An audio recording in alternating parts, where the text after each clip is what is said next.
अस्सलामुअलैकुम, क्या हाल है आप सबके। उम्मीद करती हूँ आप सब ठीक होंगे, खैर खैरियत से होंगे। आज का व्लॉग स्टार्ट करते हैं। आज हम आपको दिखाएंगे अबू धाबी से दुबई का सफ़र, फिर दुबई से शारजा और फिर शारजा से अलैन। इंशाल्लाह आपको ये व्लॉग बहुत पसंद आएगा। और ये देखिए हमने अपना तमाम सामान जो है वो रख लिया है गाड़ी के अंदर, तमाम ज़रूरियात का सामान, खाने पीने का सामान।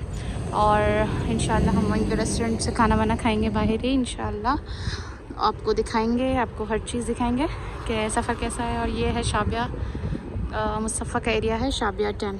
देखिए कितना प्यारा लग रहा है इस वक्त। बस हम निकल रहे हैं। इंशाल्लाह आपको सफ़र में तमाम रास्ते दिखाऊंगी और उसके बारे में बताती भी रहूँगी।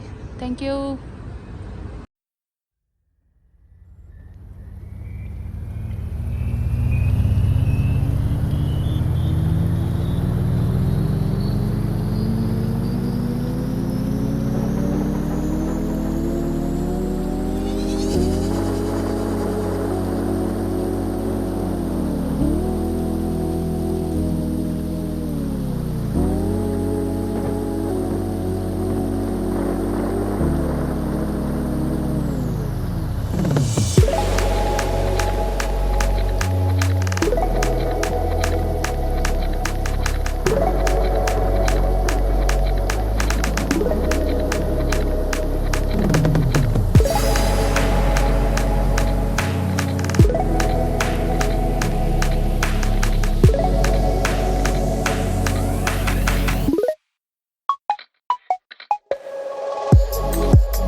I begin to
for sure.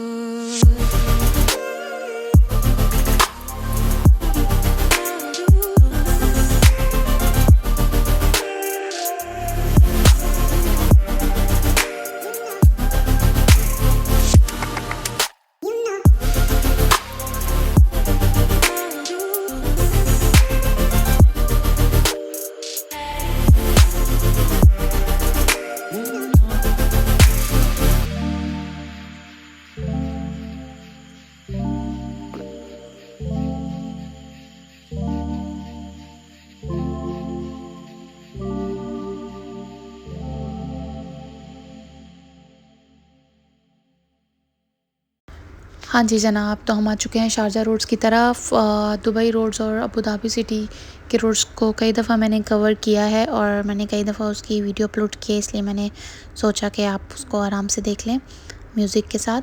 Sharjah road में ख़ास बात ये थी कि पहली बात तो ये कि मुझे ऐसा लग रहा था कि जैसे ये शाबिया 10 का जो है इलाका है, सेम ऐसी छोटी छोटी हाइट की जो है बिल्डिंग थी और बिल्कुल विलेज टाइप लग रहा था। बट ये बिल्कुल स्टार्टिंग है जो कि इंडस्ट्रियल एरिया को टच करता है। ये रोड बिल्कुल स्टार्टिंग में है और इस रोड की ख़ास बात ये थी कि यहाँ पे ज़्यादा रश नहीं था और इस वक्त जिस वक्त हम जा रहे थे हमें ट्रैफिक भी नहीं मिला है और ये बड़ी अच्छी बात थी। अदरवाइज़ कहा यह जाता है कि दुबई रोड से जो शारजा की तरफ रोड जाता है वो बहुत बिज़ी होता है, क्योंकि बाज़ लोग क्या जो है शारजा में रहते हैं लेकिन जो जॉब जो है वो दुबई में करते हैं ज़्यादातर लोग, क्योंकि शारजा में जो है कॉस्ट ऑफ रेंट है वो बहुत कम है और कॉस्ट ऑफ लिविंग बहुत कम है, क्योंकि जो लोग अपनी फैमिलीज़ को रखते हैं अपने साथ तो वो ऑफ़ कोर्स इन चीज़ों को ज़्यादा मद्देनज़र रखते हैं कि कहाँ पर हमें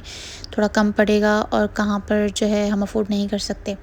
तो शारजा में लिविंग जो है वो थोड़ी कम भी है और लिविंग स्टाइल भी अच्छा है और ये कि छोटी छोटी हाइट की बिल्डिंग्स हैं और सेंट्रल बिल्डिंग्स होती हैं, तो यहाँ पे ऐसा कोई मसला भी नहीं होता है और करीब करीब जो है वो मार्केट्स हैं, सुपर मार्केट्स हैं।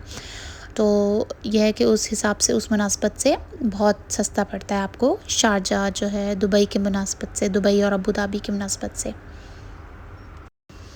एक चीज़ जो बहुत अट्रैक्ट कर रही थी वो ये थी कि वहाँ पे जो बिल्डिंग डिज़ाइन थे वो ऑलमोस्ट सेम थे, सेम हाइट के, सेम डिज़ाइन के, बहुत अच्छा लग रहा था और जो है मतलब बहुत खूबसूरत लुक दे रहा था और ज़्यादा जो गहमा गहमी नहीं थी, रश लोगों का कम था, सुपर मार्केट्स वगैरह करीब थी और हर ज़रूरियात ज़िंदगी का जो सामान था वो मुझे ऐसा लग रहा था कि बहुत इजी टू अवेल है। और रही बात वहाँ पे रहने की, वो तो मैंने आपको बता दिया कि बहुत कम कॉस्टिंग है वहाँ पे। रिहाइश जो लोग करते हैं उनकी बहुत कम कॉस्टिंग होती है एज़ कम्पेयर टू दुबई और अबू धाबी के।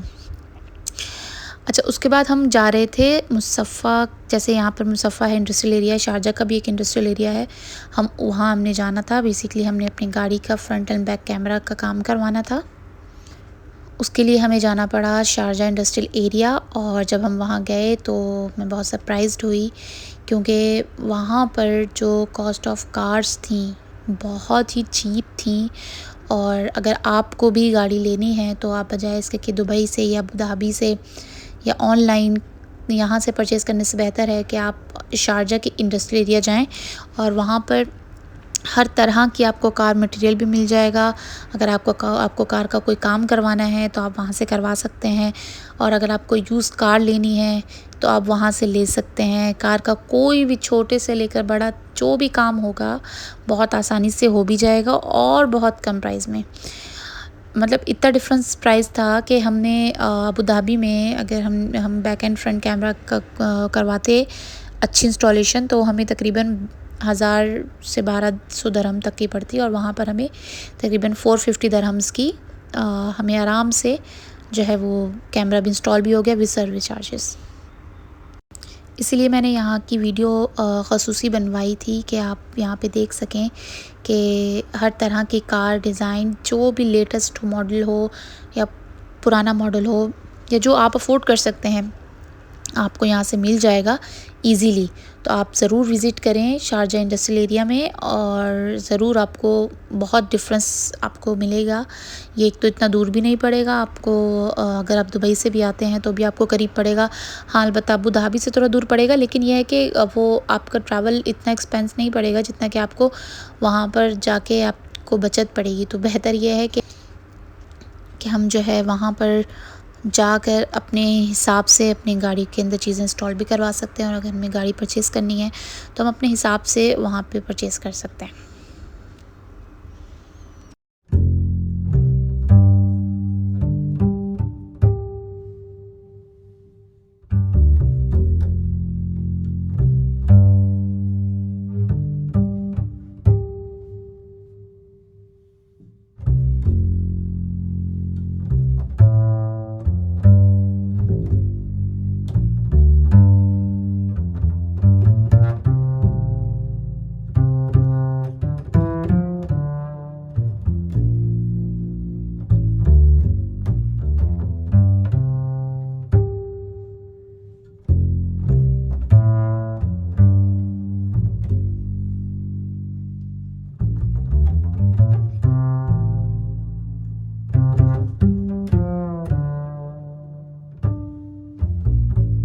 हम जो है वो अपनी सिटी की तरफ आ गए थे। शारजा इंडस्ट्रियल एरिया को छोड़कर हम सिटी की तरफ आ गए थे, और जहाँ पर हम एवरीडे सेंटर जाना था। हमने उसके बारे में बहुत सुना था कि वहाँ पर प्राइस जो है वो बहुत कम है, तो हम वहाँ पर पहुँच गए थे एवरीडे सेंटर।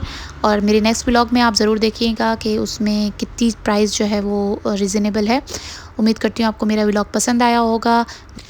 जो लोग मेरे चैनल पे न्यू हैं प्लीज़ सब्सक्राइब करें और शेयर करें। Thank you.